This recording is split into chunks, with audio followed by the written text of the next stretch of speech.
10.8 is the complex numbers, and complex numbers we are going to get into imaginary numbers. Now imaginary numbers are going to come from the square root of a negative. If you've ever tried to put a negative number into your calculator and take the square root of it, you'll either get an error message or you'll get non-real answer, and that's because you cannot take the square root of a negative number, because by definition a square root is a number times itself, and a positive times a positive is a positive, and a negative times a negative is also a positive. So there's no way that you could get a negative number by taking two numbers and multiplying, or taking one number and multiplying it by itself. So the way we get around that is the square root of -1, we just simply call that I. And we're going to use I to represent the square root of -1. And once we do that, then we're going to be able to do all the same things that we've been doing in this chapter with radicals. And so it'll behave the same way. So the square root of -1 equals I. So I is a number, just like pi is a number, I is a number. An imaginary number is any number that can be written in the form a plus bi, where a and b are real numbers and b does not equal 0, so imaginary.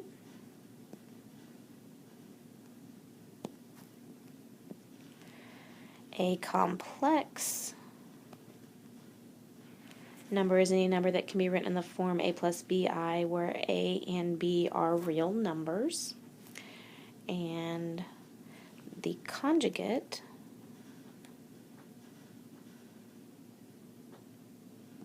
of a complex number a plus bi is a minus bi. So now let's look at how we would actually use this idea of I to work with some problems. So the first one that we're going to look at is the square root of -17. Now if you go to put that into your calculator, it's going to give you an error or a non-real answer. If you have a graphing calculator, you can go into your mode and you can change the settings to accept imaginary numbers or a plus bi numbers, and it will actually give you I. And if you need to know how to do that, there are some tutorials in Angel that can help you with that setting. For this problem right here, we're just going to simply rewrite it because I can rewrite the square root of -17. -17 I can rewrite as -1 times 17. So the square root of -1 is I, and then we still have 17. So that's just rewriting it. You can rewrite it with the I coming behind. I like to put the I in front. Otherwise, it looks like the I might be under the radical, and it definitely is not. So the square root of -200, we could say is -1 times 200. And that would give me I times the square root of 200. Now hopefully you notice that the square root of 200 can be simplified. So we actually have I, because what goes into 200 that's a perfect square? 100. 100 times 2. So what's the square root of 100? Well, that's 10. So a 10 is going to come out, so I'm going to have 10 I in front, and then I still have a square root 2.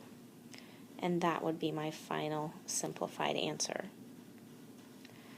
So now I have a negative square root of -45. So I have my negative out here in front. I'm going to rewrite -45. I'm going to definitely pull out the -1. 45 has a perfect square factor of, or maybe it doesn't.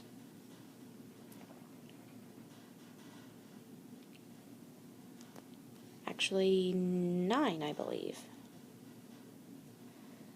So 9, yeah, 9 times 5 is 45. So we have -1 times 9 times 5. So that's going to give me the negative out in front. I have the I from the -1. I actually can back that up and put a 3 from the 9 and the I from the -1, and then leave the 5 underneath the square root.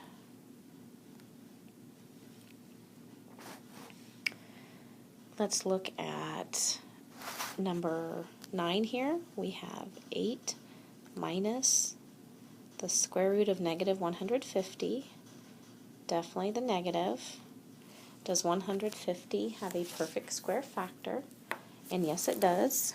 25 for sure goes in, and it goes in 6 times. So now I have 8 minus, I have the I from the negative 1. I can, the square root of 25 is 5, and then I have still the 6 underneath this square root or the radical sign. And that's going to be my answer on that one.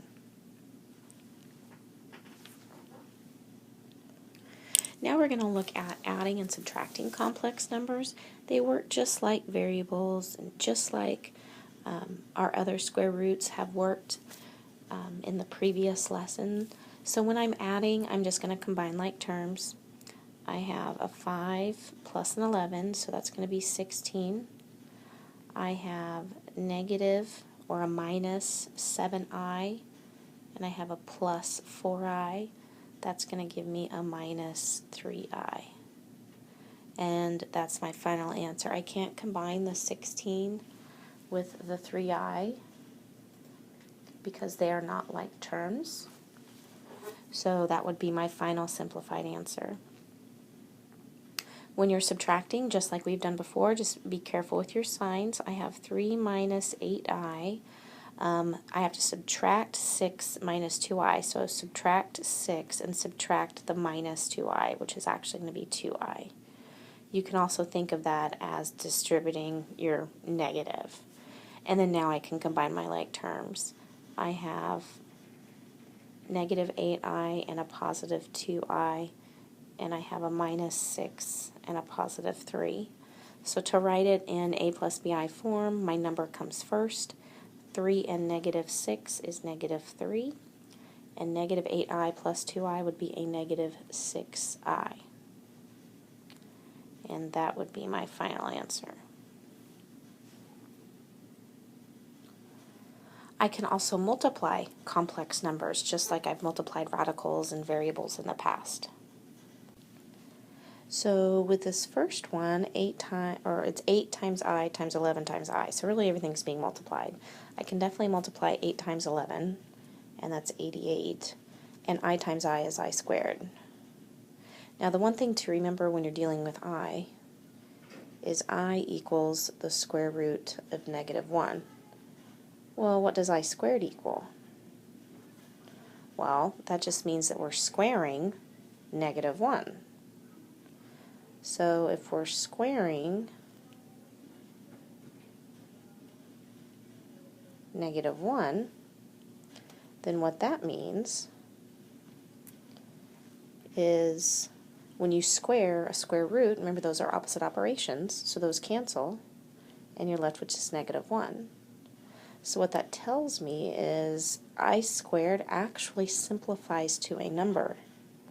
So when you ever see I squared, you can always replace it with negative 1. So this is really 88 times negative 1, which is actually negative 88. So the answer to 8i times 11i is negative 88. Let's look at the next one. The square root of negative 100 times the square root of negative 81. Well, we know that 100 is a perfect square, and that would be 10, so we really have 10i times 81 is perfect square, so that would be 9i. The I is coming from the negative. So if I show all of my work, we can rewrite this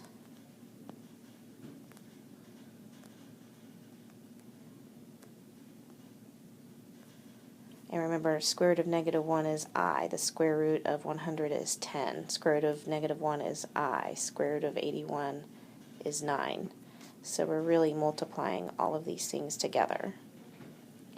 So that's going to give me 10 times 9, so that's 90. I times I is I squared.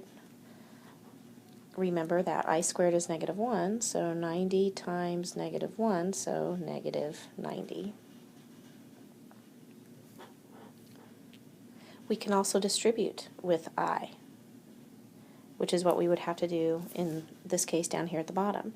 2i times 5 would be 10i, minus 2i times 4i would be 8i squared. Now remember, I squared we can replace. So now we have 10i minus 8, and I can replace the I squared with negative 1. So I really have 10i plus 8. And if you write it in the correct a plus bi form, which my math lab will make you write it that way, we just have to have the number first and then your I term. So 8 plus 10i would be our final answer on that one. Now we're going to look at multiplying a binomial times a binomial, which means FOIL. So we can FOIL with imaginary numbers as well. So FOILing, I would have 7 times 3, so 21. I would have 7 times negative 4i, which would be negative 28i. I'd have negative 3i times 3, which would be negative 9i. And I would have negative 3i times negative 4i, which would be a positive 12i squared. So now I'm going to simplify what I can. I can combine my middle terms because they are like terms. Negative 28i minus 9i would be negative 37i plus 12. And remember, I squared equals negative 1. So now I can simplify. 12 times negative 1 is negative 12. And finally combine my like terms of 21 minus 12. So that's going to leave me with, I believe, 9. And then I have my minus 37i. And that's my final answer.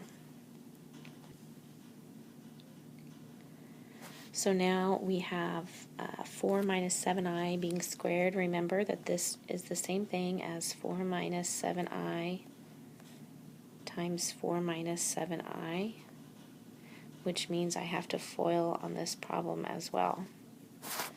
So I'm going to have 4 times 4, which is 16. 4 times negative 7i is negative 28i. I have negative 7i times 4, which is another negative 28i.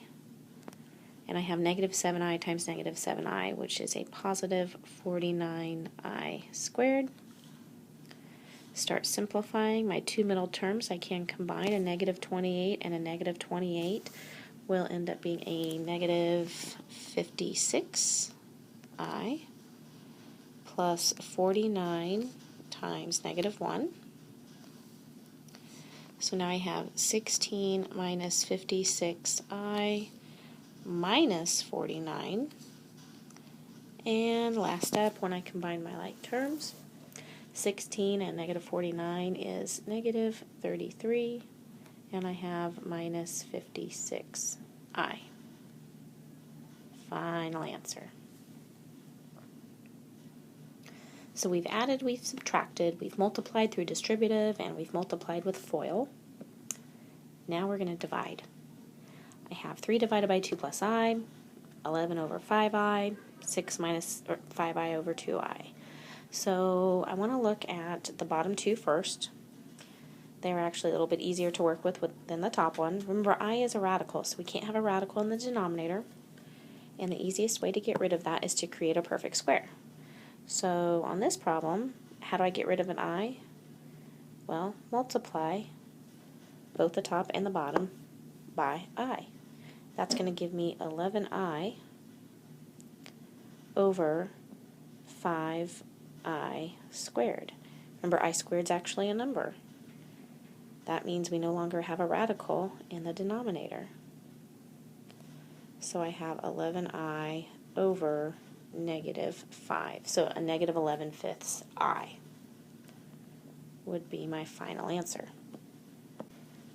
The one on the bottom, I'm not going to multiply it completely out, but on this one I would also multiply by, we're going to have to multiply by the conjugate in order to get that to cancel.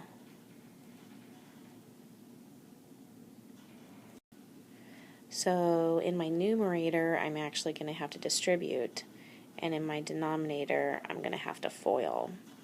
So it's going to give me 6 minus 3I over, when I FOIL 2 plus I, 2 minus I, I'm going to get 4 minus 2I plus 2I minus I squared, which is going to give me 6 minus 3I over 4. Now my two middle terms drop out, minus 2I plus 2I. And remember, it's minus I squared, and I squared is negative 1. So that's going to leave me 6 minus 3I all over 5. Now, my math lab is going to want it in A plus BI form. Easy fix. I just have to take it from one fraction into two fractions. So just divide 5 into both parts of your numerator.